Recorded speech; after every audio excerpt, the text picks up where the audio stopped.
All right, sorry, I'm back. So, I was pulling into my brother-in-law's camp, which is super badass.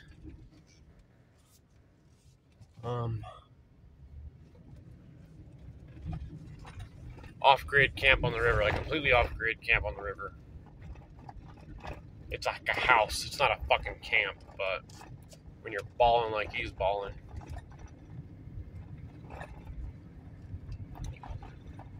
So anyway, so I go back down to the beach with Ann. Oh yeah, sorry. So I went in, I pulled in, and I seen his truck there. I was like, oh shit, he's here. So I turned it off real quick. I was gonna just sit in the driveway and finish my story, but never mind. So anyway, I go back down to sit with Ann, okay? And I'm just like pacing back and forth around. I can't even look at the stars or enjoy what we're doing. I just had I had a fucking weird gut feeling, man. Something is not right, and I need to be out there. And Ann said she could tell. She's like, oh, I can tell you're restless about something. And I was like, yeah, something. I'm just sitting here doing nothing, like waiting for a huge question mark that may or may not come true. Like, I don't know. I got to be doing something. So I just walk back out to the road for no reason, and I see a flashlight in the ditch. And like a little ways away. And I'm like, is that my brother? What the fuck is he doing right there? Because at this point, he should have been out of sight at this point because the road curves. So I yelled out. I said, hey, is everything good? And he said, I forget what he even said. But he was, man, I feel bad saying this. But when he yelled something like, oh my God, Eric. He's like, come here, or something, I don't know. I just ran over there. I could hear like the franticness in his voice. And he like literally started crying. I feel bad for saying that about him. I mean, nothing shameful about it. There was a cougar that was stalking him. Remember, we're in fucking no man's land here. We fucked up, right? And there was a cougar stalking him in the fucking tree line. It was growling at him, and he just started walking backwards, shining his light in the tree line and in the ditch. Panicking. Pure panicking. And he just said he just started walking backwards. He didn't want to turn around. He started walking backwards, and you could hear it just following through him. And it was like, it wasn't hissing. He said it was like, look at these fucking turkey vultures everywhere. It wasn't hissing at him. It was just low growls and like, almost like breathing heavy. He said he had never been more scared in his entire life. He damn near collapsed when he heard me yell out. Because he knew, like, you know, people equal safety in those types of situations. And, I mean, fuck, I couldn't have done nothing but try to stab the fucking thing to death. With the new knife I got from Jeff. But man. Talk about scary. So anyway, I'm like, all right, dude, don't worry. We'll just sit right here. We don't have to go trekking. If a car doesn't come, we'll just fucking rough it right here. Make a little fire over there. We'll be all right. A truck comes by. The opposite direction in which we're traveling. This dude is an angel. Older guy, older gentleman. Late 50s, I would say. Early 60s. Traveling the opposite direction in which we need to go. My brother throws up his hand. I already walked back down to the Jeep at this point. My brother throws his hand up. Like, I just see like brake lights light up through the trees. And I can hear the sound of, like, you know, a truck stopping from a higher speed quickly. I'm like, holy fuck, this person just stopped. By the time I make it up to the road, I can hear my brother saying, oh my gosh, thank you so much. Thank you so much. The dude turned around. I ran over there and said, here, take this. I gave my brother 40 bucks. I said, give this to the guy. The guy turned around. He just yells back, we'll be back in 45 minutes. He took Bobby 20 miles up the road in the opposite direction to get to my truck while me and Ann hung out. And then he came back. My brother had pulled off to the side of the road so he could find his phone charger in his backpack. And I guess it took him like 10 minutes for whatever reason. And he finally got his, so he could, because, oh yeah, that's not to mention, my phone had 2% battery life left. His phone, completely dead already. Ann's phone had 30-something%. So he pulled off. When he got in the truck, he pulled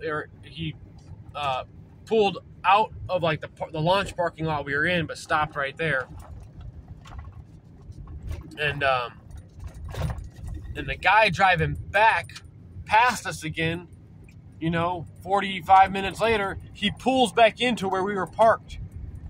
And he goes, yeah, I'm not sure where your brother is. I had headlights behind me, but not anymore, And I said, oh, he just texted me. He said his phone is back on.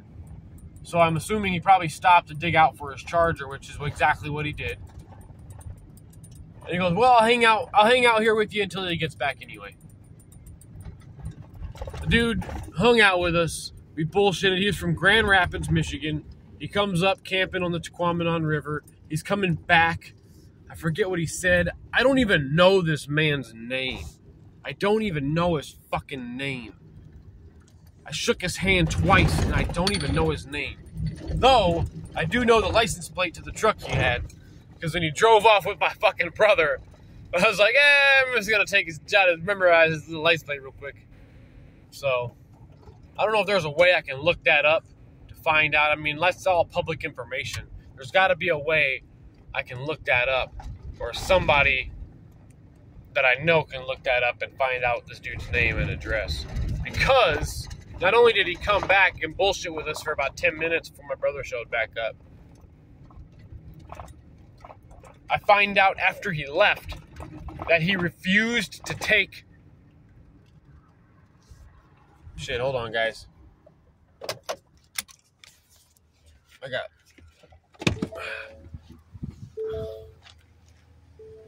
Fuck, I left the fucking truck open and everything.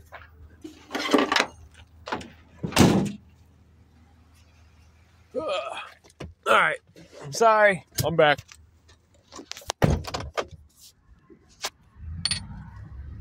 And I'm peeling out.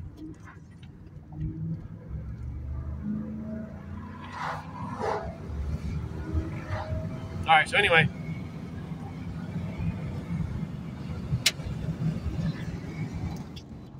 Not only did this dude just go completely out of his way and waste at least an hour of his night, starting at 10:30, 10:45. Actually, it was 11:01 when they took off. I looked at my phone. I said, I got 2% left still, babe. And it was 11:01. This dude wasted an hour of his night, of his Saturday night, starting at 11 o'clock, when he was breaking camp to leave and drive all the way back to Grand Rapids the next morning. Older gentleman with 2 dogs and his wife. Not only did he do all this, come back and hang out with us just to make sure my brother made it with the truck okay. And we got it, and we were able to unlock the Jeep. He did all this shit, unbeknownst to me, until after he left, he refused to take the money. My brother said, dude, he didn't take that 40 bucks either. I'm like, are you kidding me? He's like, dude, he refused. I told him, I was like, all right, well, I'm leaving it right here on the middle console, and you do with it what you want. And I guess he got super serious with my brother and said, boy, if you don't put that back in your pocket right now. So my brother said, oh shit, he's serious. So he put it back in his pocket. That dude was a blessing. I told him that. That man is a blessing. What a blessing, man. That guy is so badass.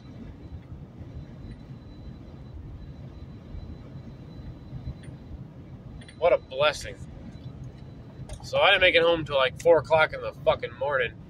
And I am at work currently. Kinda. On my way to work. I gotta go help out on the opposite end of the business for a few hours on a Sunday. So, quite the adventure. I also got extremely burnt. God dang. Not so much my face, but if I were to show you my body, oh my goodness, I am lobsterfied. Lobsterfied.